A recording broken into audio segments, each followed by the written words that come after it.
नमस्कार। कश्मीर के हंदवाड़ा में 4 फौजी और एक पुलिस वाला आतंकवादियों से लड़ते हुए शहीद हो गए। 2 आतंकवादी भी मारे गए। आतंकवादियों ने एक घर में लोगों को बंधक बना लिया था। जब फौजियों को इस बात की इत्तला मिली तो वो वहाँ पर पहुँचे और मुठभेड़ में 5 हमारे जवान और 2 आतंकवादी मारे गए। सबसे अफ़सोस की बात यह है कि ये मामूली 2-2 टके के आतंकवादियों के चक्कर में हिंदुस्तान ने अपने 5 बेटे खो दिए। दरअसल जब इस तरह की परिस्थितियाँ पेश आती हैं तो मिलिट्री के पास एक सबसे स्टैंडर्ड प्रोसीजर ये होता है कि वो उस मकान को जिसमें ये टेररिस्ट पनाह लेते हैं उसे आरपीजी ब्लास्ट से उड़ा देते हैं। लेकिन यहाँ पर क्योंकि उन्होंने सिविलियंस को बंधक बना रखा था, लिहाजा आरपीजी ब्लास्ट करना मुमकिन नहीं था।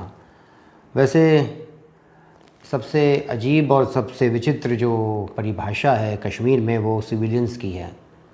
ये सिविलियंस कौन है? कौन है ये नागरिक जो लोग सुरक्षा बलों पर पत्थर बरसाते हैं या फिर जैसे ही किसी आतंकवादी जहाँ पर आतंकवादी छिपे होते हैं उस जगह का सिक्योरिटी फोर्सेस घेरा डालते हैं तो हज़ारों की तादाद में वहाँ पर ये सिविलियंस इकट्ठे हो जाते हैं उनकी हिमायत में।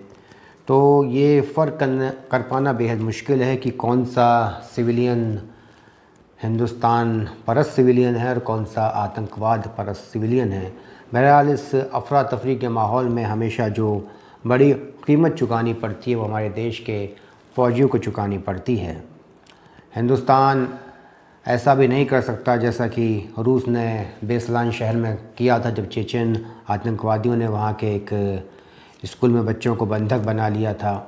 रूस ने बहुत ज़बरदस्त कार्रवाई की थी और इसके लिए उसकी काफ़ी आलोचना भी हुई थी कि उसने बहुत ज़्यादा लीथल पावर का इस्तेमाल किया। और हिंदुस्तान में ऐसा भी नहीं करते हैं जैसा कि रूस ने मॉस्को में किया था। मॉस्को में जो थिएटर में हॉस्टेज बना लिए थे, फिर उन्हीं चेचन आतंकवादियों ने ये वारदात 2002 की है, बेसलान वाली 2004 की थी। तो वहाँ रूस ने वहाँ पर गैस का इस्तेमाल किया था। ऐसा हिंदुस्तान में भी होना चाहिए कि जब ऐसे हालात पैदा हो जाएं तो उन्हें कुछ विशेष कदम उठाने चाहिए।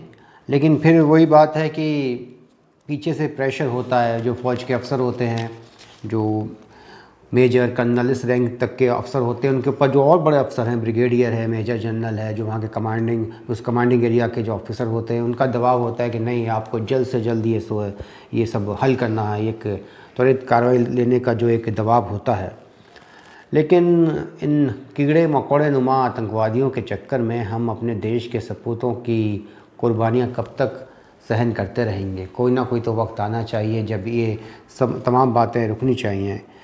इसलिए शोक के बजाय, सम्मान के बजाय, आर्थिक सहायता देने के बजाय, मूर्ति लगवाने के बजाय, रोड और स्कूल का नामकरण शहीद के नाम पर करने की बजाय अगर हम लोगों की जो फ़िक्र है वो इस बात पर हो कि हमारे फ़ौजियों का, हमारे सुरक्षा बलों के, अर्धसैनिक बलों के, यहाँ तक कि जो पुलिस वाले हैं, उनकी जान माल का बहुत कम नुकसान हो, उनकी जान का बहुत कम नुकसान हो, उन्हें ऐसे सुरक्षा उपकरण उपलब्ध कराए जाएँ, बढ़िया हेलमेट, बहुत बढ़िया बुलेट प्रूफ जैकेट्स। दरअसल आतंकवादियों और नक्सलवादियों से ज़्यादा ख़तरनाक होते हैं जो उनके हिमायती शहरों में बैठे रहते हैं, अर्बन नक्सली, एनजीओ के दलाल, पीआईएल माफिया, ये सिविल सोसाइटी के लोग। ये आतंकवादियों के ख़िलाफ़, नक्सलवादियों के ख़िलाफ़ जब कोई कार्रवाई करने का वक्त आता है तो उसके ख़िलाफ़ एक माहौल बनाते हैं, मानवाधिकार की बात लेकर खड़े हो जाते हैं। और यही वजह है कि सरकार लोकतांत्रिक देश में सही से निर्णय नहीं ले पाती है और इसकी कीमत जो है वो हमारे सुरक्षा बलों के जवानों को चुकानी पड़ती है। एक और जो चलन अभी देखने में आया है कि जैसे ही कश्मीर में बंदिशें कम की हैं धारा 370 हटाने के बाद से, तब से अचानक ही आतंकवादी वारदातों में एक इजाफा सा हो गया है। क्योंकि वो इसी छूट का इंतज़ार कर रहे थे और उनको इस छूट को दिलाने के लिए जो देश के गद्दार हैं, जो दलाल हैं, वो दिल्ली में सुप्रीम कोर्ट तक लगे पड़े थे कि कैसे उन लोगों को किसी ये अपना मनमाफिक माहौल मिल जाए। वैसे आतंकवाद के खिलाफ जो सबसे अहम भूमिका हो सकती है वो मिलिट्री और पैरामिलिट्री फोर्सेस से ज़्यादा जो लोकल पुलिस की हो सकती है, जो मुकामी पुलिस होती है, उसे स्थानीय परिस्थितियों का, लोगों की ज़हनियत का बखूबी अंदाज़ा होता है। और ये बात नहीं है, जम्मू कश्मीर के स्पेशल ऑपरेशन ग्रुप ने बहुत बेहतरीन अपनी कार्रवाइयाँ अंजाम दी हैं, अपने फ़र्ज़ को बहुत ही बेहतर तरीके से अंजाम दिया है। और अब तो खैर जम्मू कश्मीर की जो पुलिस है वो सीधे केंद्र के नियंत्रण में है, यानी कि जो एक देश विरोधी मानसिकता वाला जो उनके ऊपर नियंत्रण था वो हट चुका है। अब फैसले जो हैं वो केंद्र के स्तर से लिए जाने हैं, बशर्ते एक सब लोगों को अपने अपने स्तर से आज़ादी हो फैसले लेने की। अब ऐसा नहीं होना चाहिए कि जो हिंदुस्तान का जेम्स बॉन्ड है वो जेम्स बॉन्ड ही सारे फैसले लेगा। जी हाँ, वही हमारा नेशनल सिक्योरिटी एडवाइज़र, अगर कोई पत्ता भी वहाँ पर खड़केगा तो बिना उसकी इजाज़त के नहीं खड़केगा, तो ये गलत बात है। हर जवान की मौत से पूरा देश हिल जाता है, सब लोगों के दिलों में दर्द होता है। वो हमारे अपने लोग हैं, वो हमारे बीच से निकल कर गए हैं। जब एक जवान की जब डेड बॉडी आती है तो उसके परिवार को, उसके जो करीबी हैं उन पर तो फ़र्क पड़ता ही है, लेकिन जो और दूसरे लोग हैं, गांव के, देहात के, कस्बे के, उसके मोहल्ले के, उन लोगों का भी दिल टूटता है, पूरे देश का दिल टूटता है। अगर कोई बिहार का जवान मरता है, कोई महाराष्ट्र का जवान मरता है, तो ऐसा नहीं है कि हरियाणा और उत्तर प्रदेश के लोगों के दिल में दर्द नहीं होता। और परेशानी यह है कि जो लड़ने वाले हैं वो धूर्त हैं, पाखंडी हैं, और धूर्त और पाखंडी किसी तरीके की रियायत के अधिकारी नहीं होते, उनसे बेहद सख्त अंदाज में निपटा जाना चाहिए। यही कारण है कि हमारी जो ज़िम्मेदारी बनती है जनता की, वो ये बनती है कि वो एक प्रेशर बनाए राजनीतिक नेतृत्व के ऊपर कि नहीं, हम अपने जवानों को सियासी बलि बेदी पर बकरों की तरह कुर्बान नहीं होने देंगे। एक एक जवान की हमारे लिए बहुत कीमत है। भले मर जाएं, 1000 आतंकवादी मर जाएं, मर जाने दो, हमें उससे मतलब नहीं है।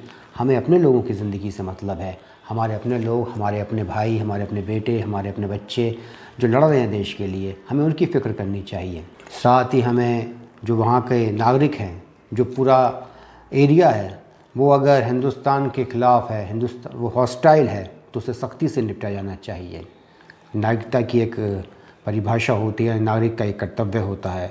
नागरिक का काम है कि वो सरकार का, प्रशासन का, राष्ट्र का सहयोग करे।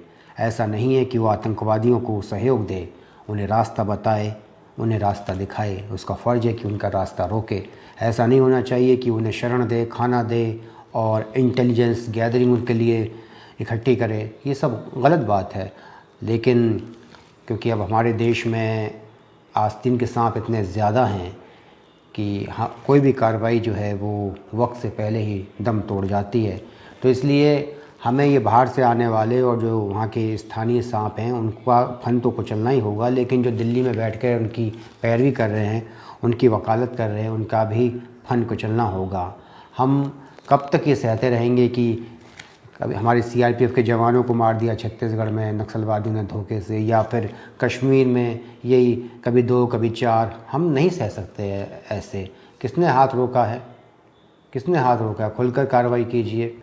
जो लोग देश के जवानों के मरने पर खुशी जाहिर करते हैं, लिखकर फेसबुक पर, ट्विटर पे, अपनी अपनी जगहों पर, अब यूनिवर्सिटीज़ के कमरों में जो गिटार बजाकर हमारे जवानों की मौत पर खुशी जाहिर करते हैं, ऐसे लोग क्या नागरिक हो सकते हैं? इसलिए जो नागरिक की बात है, जो सिविलियंस की बात है, इसे एक धूर्तता का बहाना ना बनने दें। सब पता होता है, ख़ास तौर से जो लोकल पुलिस होती है उसे तो सब मालूम होता है कि कौन हिंदुस्तान परस्त है और कौन गद्दार है। इसलिए अब ध्यान इसी बात पर ज़्यादा होना चाहिए कि कुछ भी हो जाए, आतंकवादी अगर किसी घर में छुपे हैं तो छुपे रहने दो। कब तक छुपेंगे? 2 दिन, 4 दिन, हफ्ता, 10 दिन, महीना भर? कभी तो बाहर निकलेंगे। खाने की, पीने की, तमाम चीज़ों की थका के हराओ। हमारे पास कोई संसाधनों की और लोगों की कमी नहीं है, लेकिन सिर्फ जल्द से जल्द नतीजे देने के चक्कर में हम अपने शेरों की कुर्बानी ऐसे भेड़ियों के लिए, ऐसे कुत्तों के लिए नहीं दे सकते हैं। लिहाजा देश की जो जनता है उसे अपने अपने राजनीतिक नेतृत्व पर ये दबाव बनाना पड़ेगा कि बहुत हो चुका। हमारा जो दिल है वो बहुत दुखता है, बहुत टूट चुका है, जो हम रोज़ अपने जवानों के मरने की खबर सुनते हैं। अब हमें ये खबरें नहीं चाहिए, हमें कार्रवाई चाहिए। किसने हाथ रोका है? हमारे एक जवान हमारे एक जवान की जान की ज़्यादा कीमत है। मरता हो मर जाए दुश्मन का आदमी, चाहे 1000 मरे या 10,000, हमें इससे कोई फ़र्क नहीं पड़ना चाहिए। नमस्कार, जय हिंद।